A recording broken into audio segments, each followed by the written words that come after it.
Bienvenidos a todos a otra inmersión profunda en The Deep Dive. Hoy nos sumergimos en el mundo secreto de la Guerra Fría. Una época fascinante, realmente llena de, ya sabes, tensión oculta. Y para guiarnos tenemos dos fuentes increíbles. El documental Guerra Fría, operaciones clandestinas sobre las buses del canal Historia y la serie documental La Guerra Fría 1, Enemigos Históricos, 1917-1945. Exactamente. En esta ocasión vamos a explorar las operaciones secretas que definieron esos primeros años de la Guerra Fría. Esa escalada de tensión entre Estados Unidos y la Unión Soviética justo después de la Segunda Guerra Mundial. Y por supuesto lo haremos todo en español para que todos puedan seguirnos fácilmente. Exacto. Por un lado tenemos un relato detallado de esas, ya sabes, misiones encubiertas, los vuelos de espionaje, la planificación secreta y todo eso. Y luego, por otro lado, tenemos una perspectiva histórica más amplia de las raíces de la desconfianza entre estas dos superpotencias. Entonces, nuestra misión hoy es, destapar esos conflictos ocultos y esa atmósfera de paranoia que casi lleva al mundo al borde del desastre. Así que prepárense para descubrir algunos hechos sorprendentes y obtener una comprensión más profunda de este periodo crucial de la historia. Totalmente. Y creo que un buen punto de partida sería el final de la Segunda Guerra Mundial en 1945. En español, podríamos decir que inicialmente había una apariencia de unidad entre los países aliados que ganaron la guerra. Pero, como sabemos, esa fachada pronto se derrumbó. Sí, una especie de calma tensa, ¿verdad? Porque detrás de la celebración de la victoria, un nuevo orden mundial ya estaba tomando forma con dos bloques opuestos. El este, liderado por la Unión Soviética, y el oeste, liderado por Estados Unidos. Exactamente. Y esa división se materializó en lo que se conoció como el telón de acero. Ah, sí, el telón de acero. No era solo una frontera física, era una barrera de información. Separó dos mundos con ideologías y visiones del futuro radicalmente diferentes. Absolutamente. Y Estados Unidos tenía muy poca información confiable sobre la verdadera fuerza militar y las capacidades de la Unión Soviética. Y esa falta de conocimiento, los llevó a tomar algunas decisiones muy arriesgadas, como por ejemplo los vuelos de espionaje aéreo sobre territorio soviético. ¿Qué nos dicen las fuentes sobre esos primeros vuelos? Bueno, nuestras fuentes describen esos primeros vuelos como una especie de partida de ajedrez aérea. Pero en lugar de piezas en un tablero, eran aviones volando en estas peligrosas misiones y con vidas humanas en juego. ¡Wow! Se estima que al menos 155 aviadores estadounidenses perdieron la vida en estas misiones de reconocimiento. Una cifra asombrosa que realmente subraya los riesgos extremos que estaban tomando para obtener información. 155 vidas. Eso realmente tinta una imagen de lo intenso que era este conflicto silencioso. Y por supuesto, la reacción soviética nos hizo esperar. Khrushchev, por ejemplo, expresó su indignación por estas incursiones aéreas, viéndolas como una provocación y una violación de su soberanía. Por supuesto. Lo que es fascinante es que, ante la creciente preocupación por un posible ataque soviético, incluso se consideró seriamente la opción de un ataque preventivo por parte de Estados Unidos. ¡Wow! Esto realmente muestra el nivel de desconfianza y miedo mutuo que existía en esos primeros años de la Guerra Fría. Sí, realmente te hace pensar en las implicaciones de una decisión como esa, ¿verdad? Absolutamente. Lo sorprendente es que tanto el pueblo estadounidense como el ruso desconocían en gran medida estas peligrosas operaciones clandestinas que se estaban llevando a cabo en secreto. El secretismo era crucial para ambos bandos. Estas operaciones se consideraban de vital importancia para la seguridad nacional, y cualquier filtración podría tener consecuencias desastrosas. Por lo tanto, la información se mantuvo estrictamente dentro de los círculos de inteligencia y los altos mandos militares y políticos. Y es ese secretismo lo que rodea muchos de los incidentes que vamos a analizar hoy. Tomemos, por ejemplo, el caso del derribo de un B-29 en 1952 cerca de la frontera soviética al norte de Japón. Sí, una historia realmente dramática. Sabemos que cazas soviéticos interceptaron el avión. Incluso se interceptó una escalofriante comunicación de los pilotos soviéticos diciendo «muerte muy bien». Terrible. ¿Qué sabemos de las víctimas? Y sí, 8 aviadores estadounidenses murieron en ese B-29. Uno de ellos, Joe Dunant, era un recién casado, un padre reciente. Y su esposa, Mary, vio la noticia del derribo en un periódico y se preguntó si su esposo habría conocido a alguno de los tripulantes. ¡Wow! Podemos imaginar la angustia y la incertidumbre que debió sentir. Es desgarrador pensar en esa incertidumbre. Y sabemos que marineros soviéticos encontraron el cuerpo de uno de los pilotos, una imagen terrible, sin cabeza, pero con un anillo de oro puro en el dedo.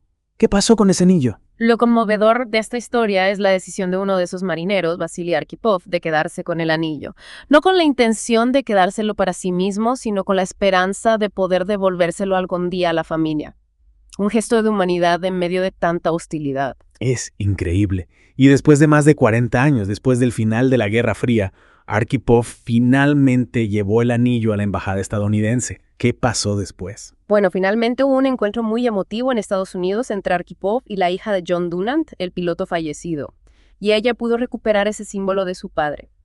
Y los restos de John fueron exhumados y enterrados con todos los honores en el Cementerio Nacional de Arlington, uno de esos 155 pilotos perdidos en la guerra aérea secreta. Una historia dentro de una historia.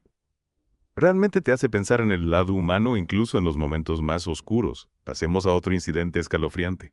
El avión Apaterri en 1950. Ah, sí, una misión secreta que despegó de Wiesbaden en Alemania. Oficialmente su destino era Copenhague, pero en realidad el capitán John Fay y el copiloto Howard Schacht tomaron un rumbo diferente. Su objetivo era espiar las pruebas de los nuevos cohetes rusos desde submarinos. Exactamente. Tenían que interceptar comunicaciones de radio, señales de radar, ya sabes, recopilar toda la inteligencia posible sobre los avances tecnológicos soviéticos en misiles. ¿Qué hacía que esa misión fuera tan peligrosa? Lo crucial aquí es que los soviéticos estaban al tanto de este vuelo. La red de espías soviéticos en Alemania era enorme. Wow. Estaban infiltrados en bases aéreas, incluso en edificios civiles. Esto realmente habla de la efectividad de la contrainteligencia soviética, un tema que vamos a ver repetido. Miles de espías. Y por primera vez tomaron la decisión de interceptar activamente un vuelo de espionaje. Cuando el Apaterri se acercó a la costa de Lituania, los cazas soviéticos despegaron. Uno de los pilotos era Anatoly Gerasimov. ¿Qué sucedió durante esa intercepción? Bueno, Gerasimov describe cómo intentó señalar al piloto estadounidense para que aterrizara, pero este no obedeció. Luego recibió la orden relámpago de abrir fuego y lo hizo. La tripulación estadounidense debió estar totalmente sorprendida por el ataque en aguas internacionales. Gerasimov incluso confiesa el conflicto interno que sintió al tener que disparar contra lo que él consideraba un colega. Eso es increíble. Y mientras todo esto sucedía, el radar británico estaba registrando el combate.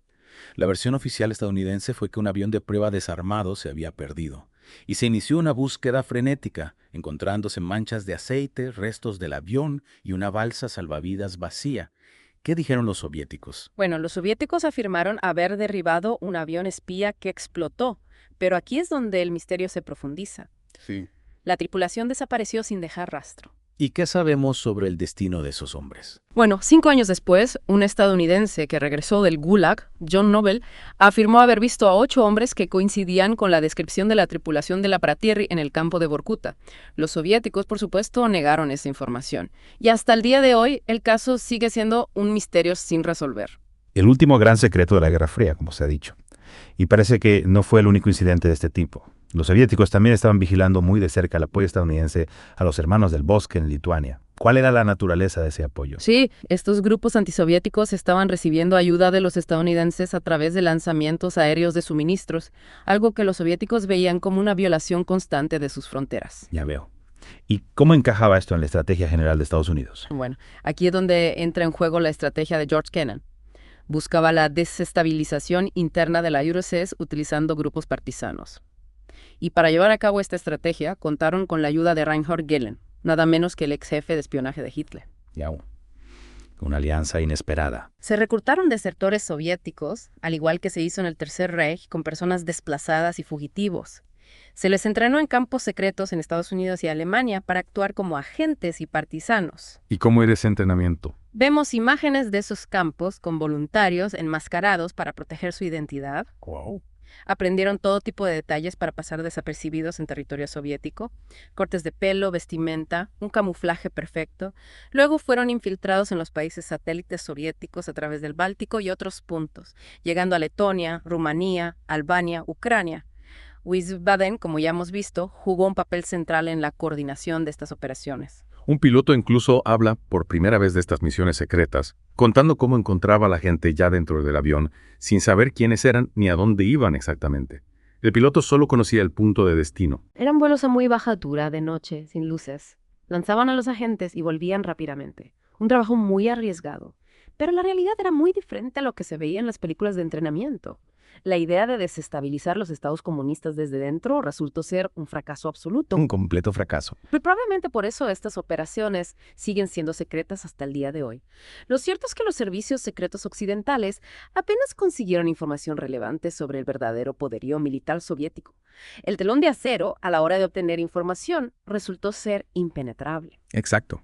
Estas operaciones estaban completamente infiltradas por los soviéticos. Kim Philby, un alto cargo del espionaje británico que era secretamente un agente soviético, informaba directamente a Moscú sobre cada misión.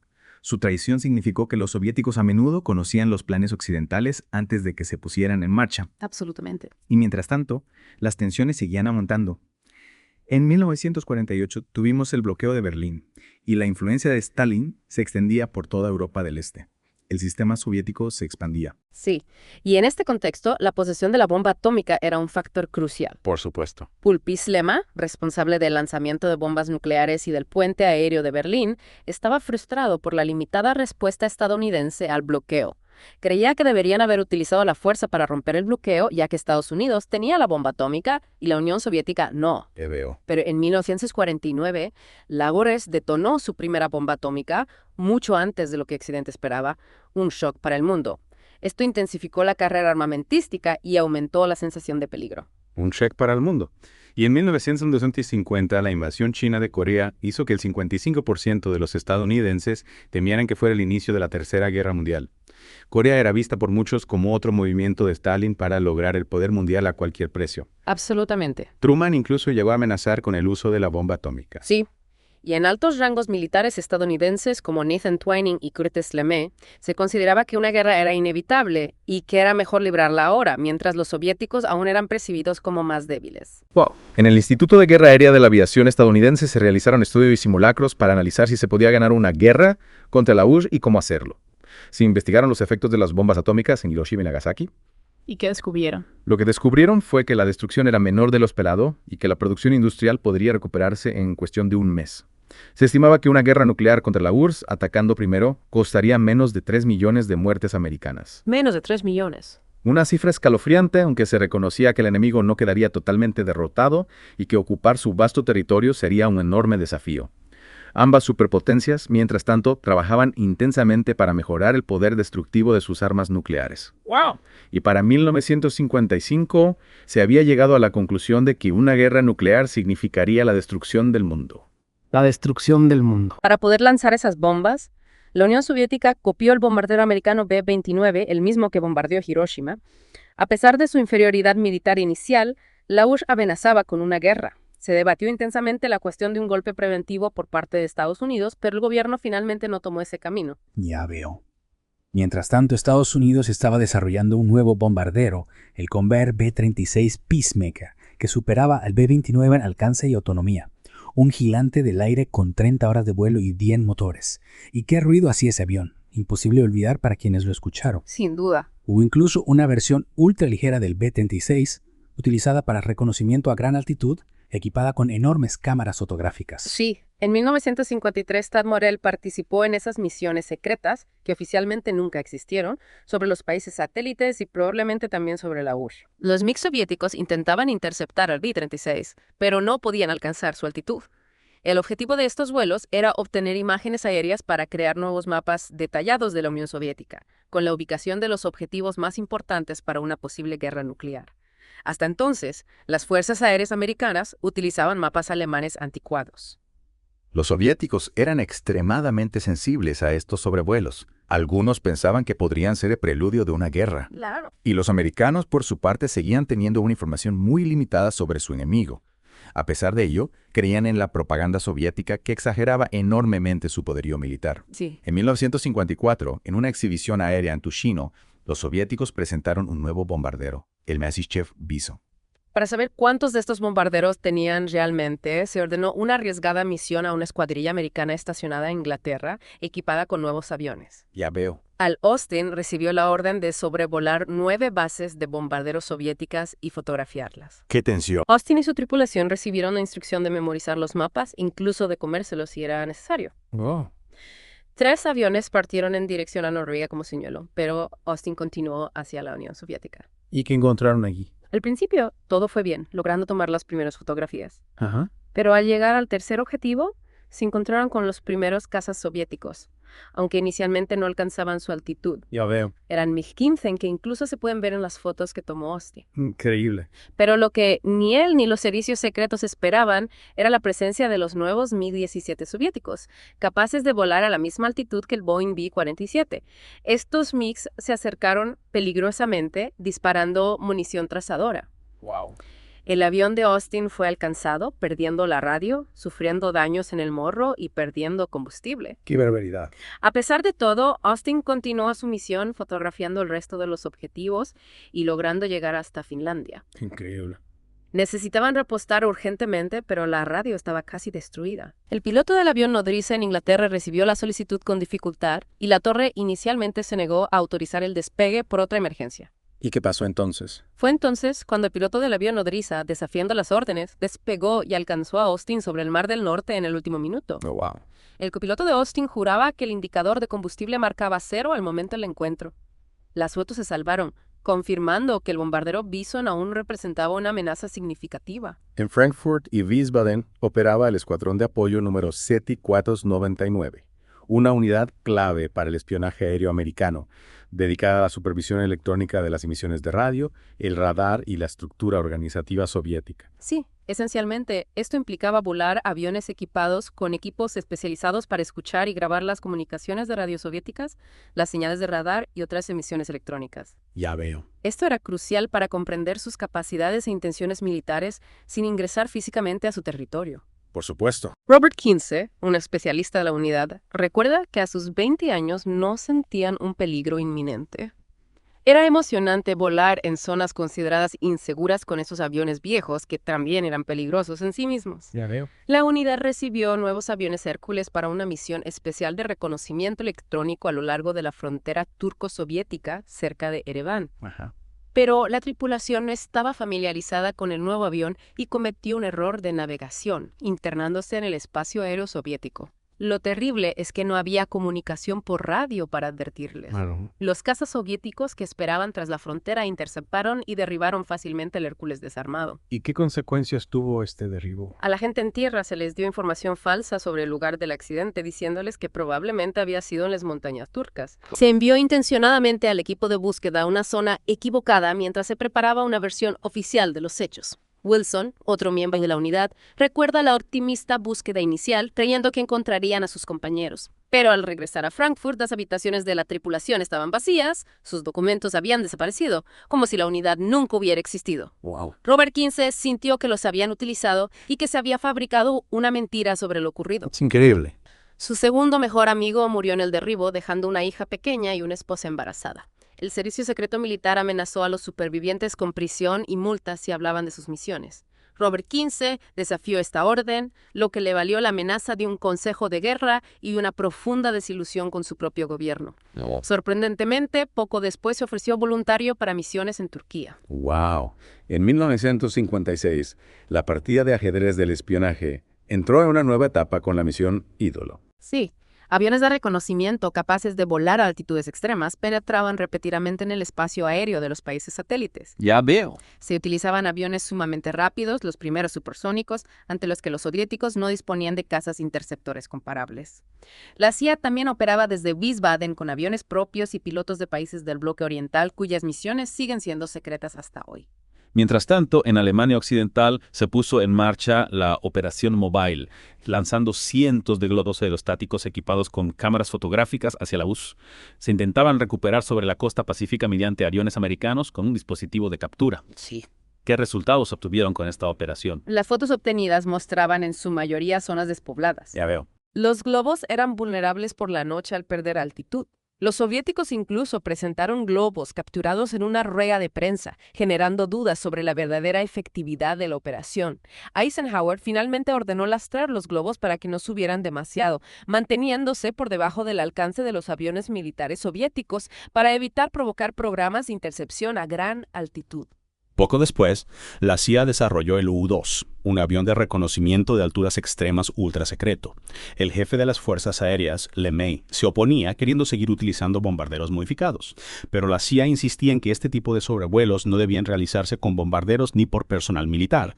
LeMay incluso ordenó la provocadora Operación Grand Sledgehammer, con vuelos de B-47 sobre territorio soviético desde Groenlandia, a veces en formación, lo que llevó a Eisenhower a suspender todas las misiones de la Fuerza Aérea sobre la URSS. Ante las protestas soviéticas, la Casa Blanca dio una explicación poco creíble sobre errores de navegación causados por el campo magnético del Polo Norte. La Fuerza Aérea Soviética se sintió humillada al tener que admitir su incapacidad para defender su propio espacio aéreo.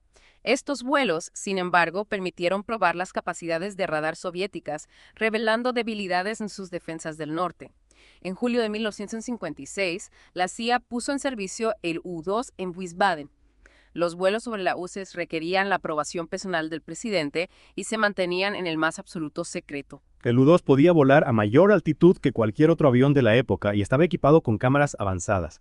En una misión de 1956, el piloto de la CIA, Jervis Hoffman, tuvo que determinar si las afirmaciones de Khrushchev sobre el número de bombarderos soviéticos eran ciertas. Exactamente. Los pilotos del U-2 desconocían el contexto más amplio de la inteligencia. Claro. Los radares soviéticos detectaban los U-2, pero inicialmente no podían interceptarlos. Correcto. Las fotos del U-2 revelaron la debilidad de la fuerza de bombarderos soviética, contradiciendo la propaganda. Exacto. Los vuelos del U-2 se cancelaron 2 años antes del derribo de Gary Powers en 1960. La CIA evaluó que para 1958 los soviéticos habían adquirido la capacidad de derribarlos. El incidente de Powers y su captura fueron utilizados por la propaganda soviética. Irónicamente, Estados Unidos lanzó su primer satélite espía el mismo día en que Powers fue juzgado, marcando el fin de los vuelos tripulados sobre la URSS. ¿Sí? Pero el reconocimiento electrónico continuó con el RB-47, una versión tan secreta que ni siquiera existen imágenes de vuelo. Su misión era sondear las defensas aéreas soviéticas y recopilar señales electrónicas, a veces internándose en su espacio aéreo. Exactamente. Las condiciones para los oficiales de guerra electrónica en el RB-47 Chat eran extremadamente incómodas. Ya veo. Los aviones sufrían intercepciones soviéticas peligrosamente cercanas, incluso ataques. La táctica para evadir a los interceptores era girar bruscamente y huir a alta velocidad sobre el mar, donde los detectores de misiles eran ineficaces y los cazas carecían de combustible para persecuciones supersónicas. Los RB-47, que regresaban a base a menudo, presentaban daños debido a estas maniobras de alta velocidad. La naturaleza secreta de estas misiones se mantuvo durante mucho tiempo. En julio de 1960, un avión de espionaje electrónico RB-47 que volaba desde Inglaterra hacia Murmansk fue interceptado por un Mi-19 soviético. El piloto soviético comunicó la identificación del avión y recibió la orden de destruirlo. ¿Qué sucedió durante el ataque? El MiG atacó, dañando el avión y provocando la eyección de los pilotos. Ya veo. John McCone sobrevivió en las frías aguas del Ártico durante 6 horas, luchando por su vida y rezando. El comandante y 3 especialistas electrónicos murieron. McCone finalmente fue rescatado por un pesquero soviético. Los soviéticos estaban muy interesados en información que pudiera poseer. Fue encarcelado en la prisión de Lubyanka, sometido a duras condiciones e interrogatorios. Después de meses de aislamiento, McCone se reunió con su copiloto Bruce Olmsted. Finalmente fueron liberados como un regalo de bienvenida al nuevo presidente John F. Kennedy, tras 7 meses de cautiverio. Wow, imagínate el terror de ser derribado sobre el Ártico. Sí. Y la pura voluntad de sobrevivir en esas condiciones. Realmente habla de la dedicación y la resistencia de estos individuos. Absolutamente. Volviendo al derribo de la Platieri en 1950, existe un informe olvidado de un prisionero alemán en el Gulag de Vorkuta que afirmaba haber conocido a un piloto llamado Waterworld. Sí. ¿Qué conexión tenía este nombre? Un juego de palabras que conecta con el nombre del copiloto, Hogwarts Chat, Sea Sheep. El informe contenía detalles sorprendentes que coincidían con el perfil de Chat, como haber volado de Berlín a Moscú y haber luchado contra los japoneses en la Segunda Guerra Mundial. Esto contrasta con la versión del piloto soviético que derribó el avión, quien afirmó que la Platieri explotó en el aire sin supervivientes. Sin embargo, este mismo piloto reveló más tarde que recibió órdenes de mentir sobre la existencia de supervivientes y paracaidistas. A pesar de todo, sigue existiendo la incertidumbre sobre si algún miembro de la tripulación de la Platieri llegó a estar en el Gulag de Vorkuta. La Comisión Ruso-Americana encargada de investigar el destino de los aviadores desaparecidos se negó a ser entrevistada sobre este tema. Esto alimenta la idea de una posible decisión secreta de abandonar estos hombres. Wow.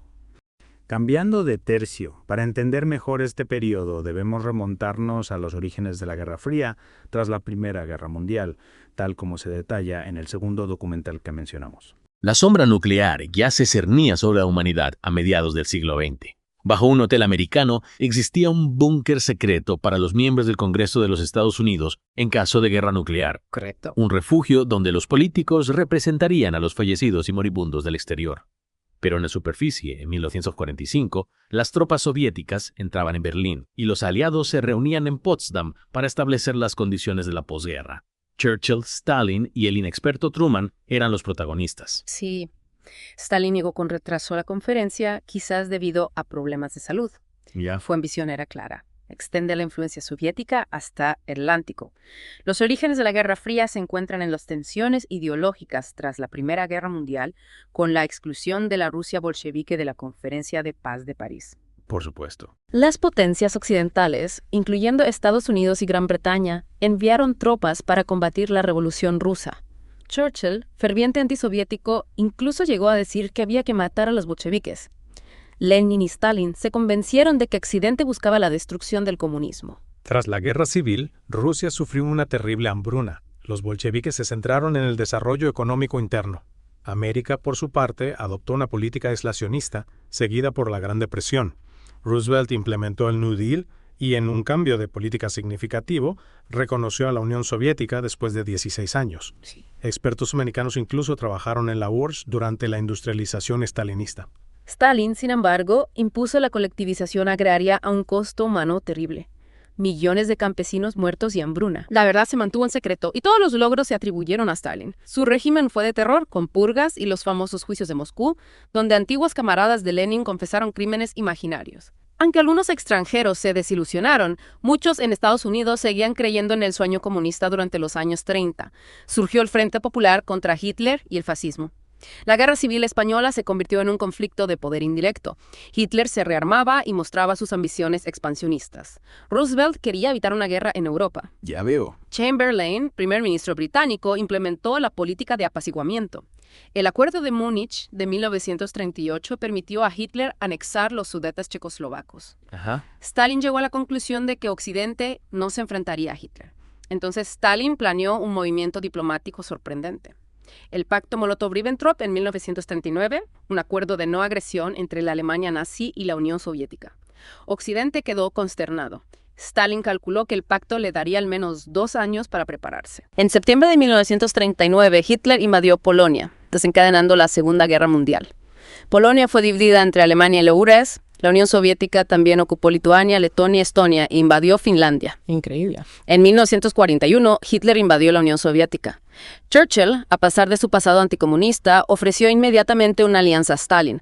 Stalin pronto demandó que las fronteras soviéticas de posguerra incluyeran los estados bálticos y parte de Polonia. La falta de un segundo frente en Europa occidental generó tensiones. Por supuesto. Los soviéticos sufrieron enormes pérdidas, especialmente en la batalla de Stalingrado, que marcó un punto de inflexión en la guerra. También ocurrió la masacre de Katyn, donde miles de oficiales polacos fueron asesinados por los soviéticos. Los aliados occidentales decidieron minimizar la evidencia de la responsabilidad soviética. En la conferencia de Teherán, en 1943, Stalin manipuló a Roosevelt, logrando el apoyo aliado para la influencia soviética en Europa del Este después de la guerra. El desembarco de Normandía en 1944 finalmente abrió el tan esperado segundo frente. Durante el levantamiento de Varsovia, el ejército soviético permaneció inactivo, permitiendo la destrucción de la resistencia polaca por los alemanes.